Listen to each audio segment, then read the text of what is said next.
Okay, finally got to the next slide. Hopefully this won't happen again. We'll see how this goes. I think this might be overheating, but we'll see. I got my fan turned off. So to sort of sum up as pithy as you can, really, what is Kant saying here, right? What is his response to this debate between the rationalists and the empiricists? It's kind of sounding like he's a rationalist, right? I mean, you have to have these concepts to organize your perceptions, and so you wouldn't have any knowledge if you didn't have concepts.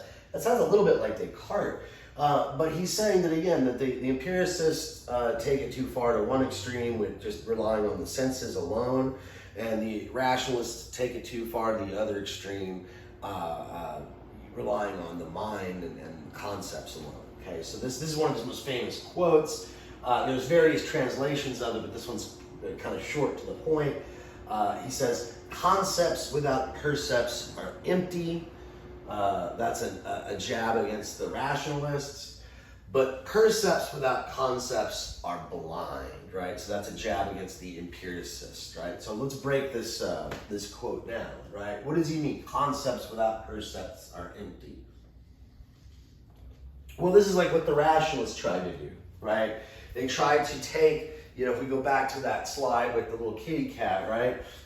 How do I get to the thing in itself? Well, Kant says don't even try that, right? But when the rationalists did it, they said, forget your perceptions, right? Your perceptions deceive you. There's all these things that get in the way, right? Your conditions, the lighting, right? You could be deceived by optical illusions. I mean, we can go on and on about how your senses are not reliable, right?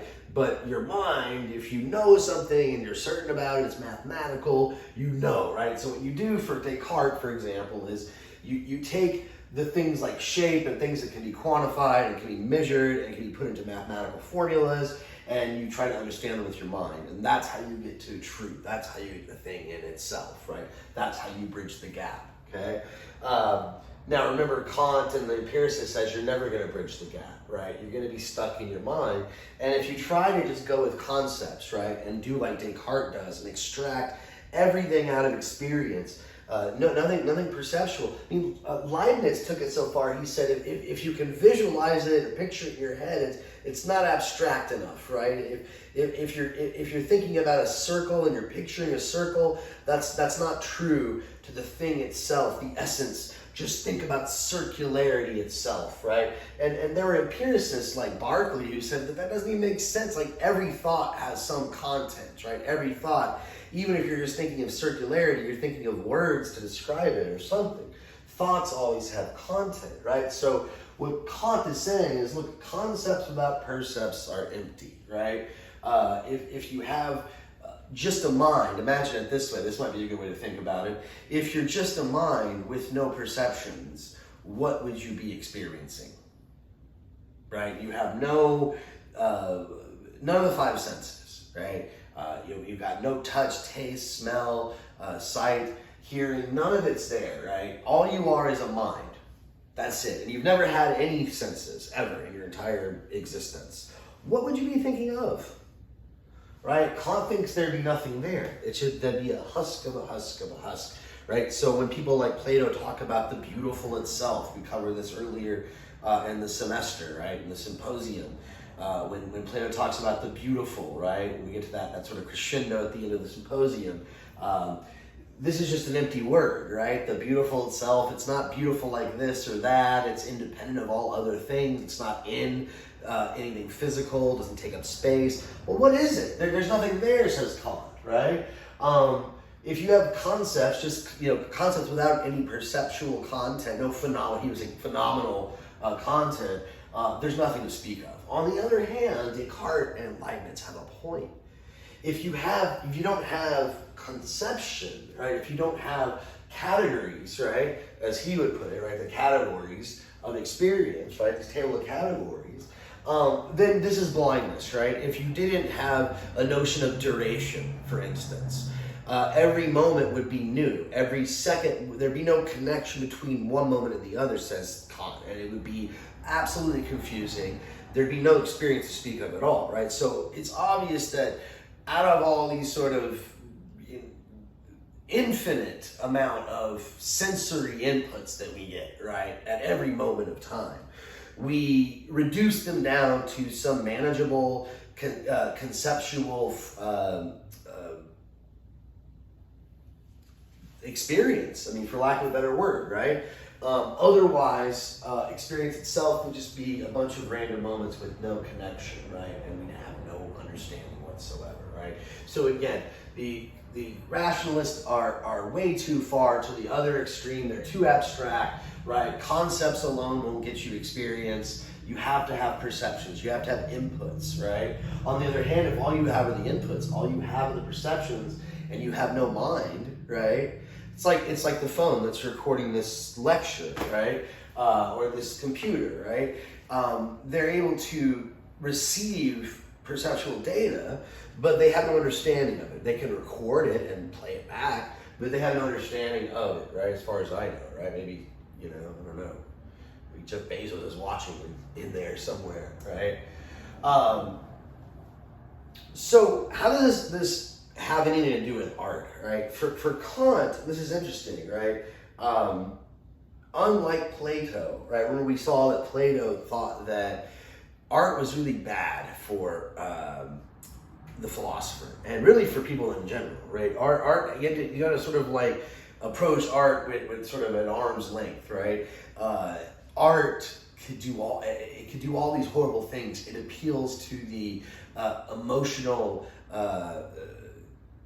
irrational part of the soul, right? Not the good, higher, rational part of the soul. But Kant actually thinks something quite different. He thinks that art itself and our experience of good art, great art, is actually something that sharpens our reasoning, right? That actually is good for the imagination, right? And so when he turns to what he calls aesthetic judgments, right? Judgments about whether something is beautiful or ugly, for instance, he says that they are all,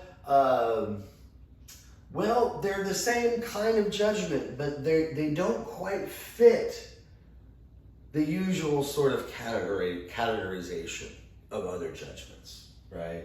So let's see what he has to say about judgments when it's in the case of aesthetics.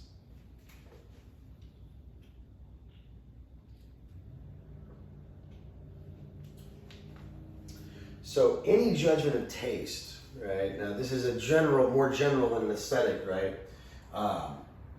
Or sort of judgments about beauty, right? But if I say something's pleasing or beautiful, these are both judgments of taste.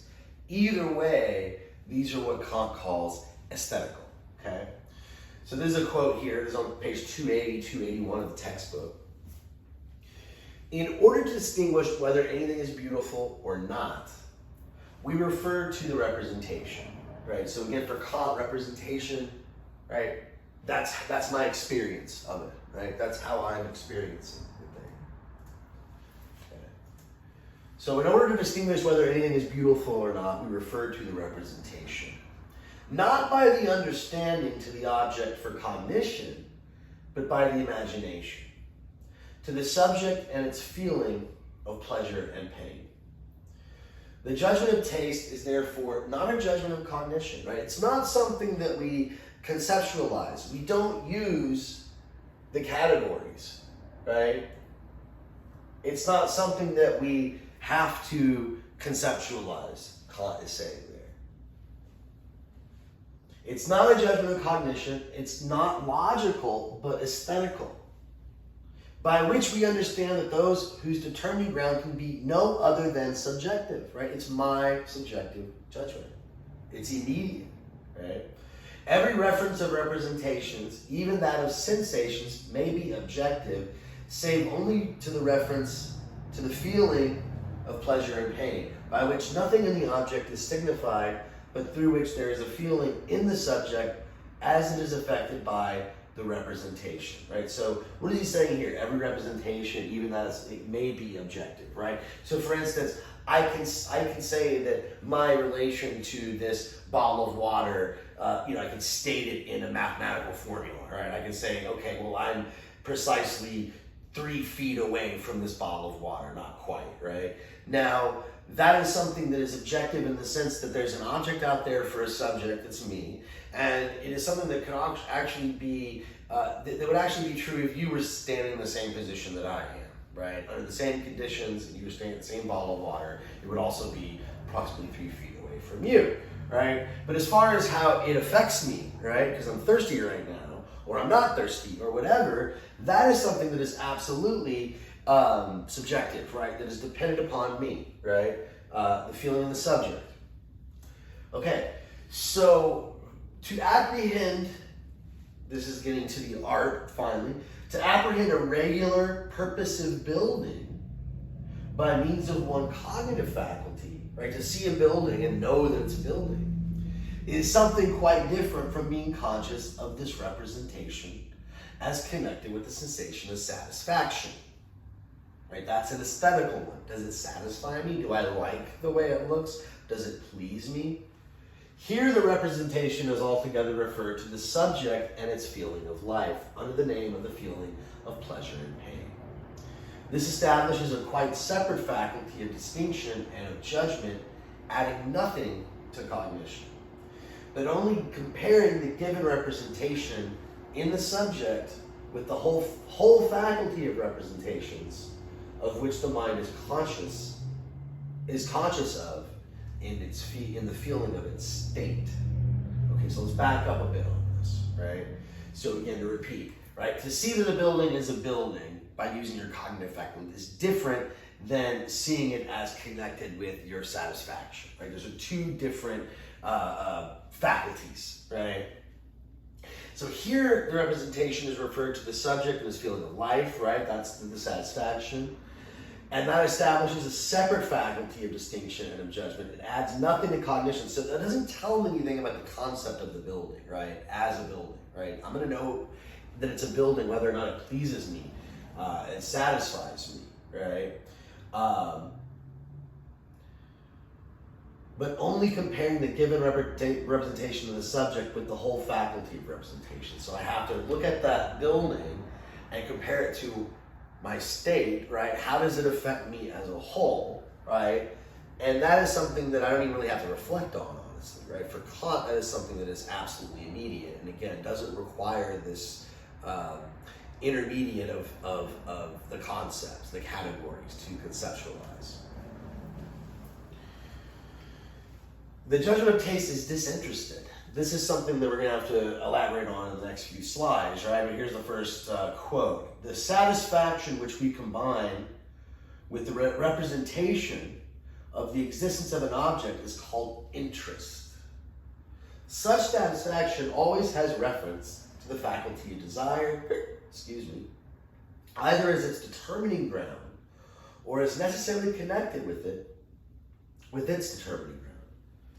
Now, when the question is if a thing is beautiful, we do not want to know whether anything depends or can depend on the existence of the thing, either for myself or for anything else, but how we judge it by mere observation. Okay, so what is Kant saying here? Let's look at this one. Okay, so if I have an interest in an object, right, that means I desire it, right? An interest in his sense of the word. Right?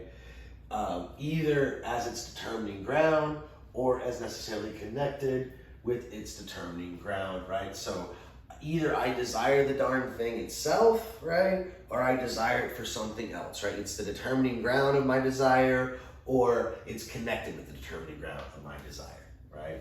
Basically what he's saying there, right? So if the question is whether the thing's beautiful, that is a separate question Kant is claiming here, right? Whether I like it, whether I desire it or not, whether it satisfies me or not, whether it pleases me or not, right, is different from whether or not it's beautiful, right?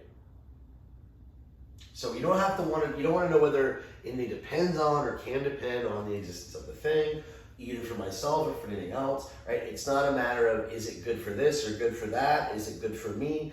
It's just whether or not it looks beautiful, right? If anybody asks me if I find that palace beautiful, which I see before me, I may answer, I do not like things of that kind, which are made merely to be stared at. This may all be admitted and approved, but we're not talking about this. We wish only to know if this mere representation of the object is accompanied in me with satisfaction, however indifferent I may be as regards the existence of the object of this representation. Okay? So he's using satisfaction here in a broad general sense.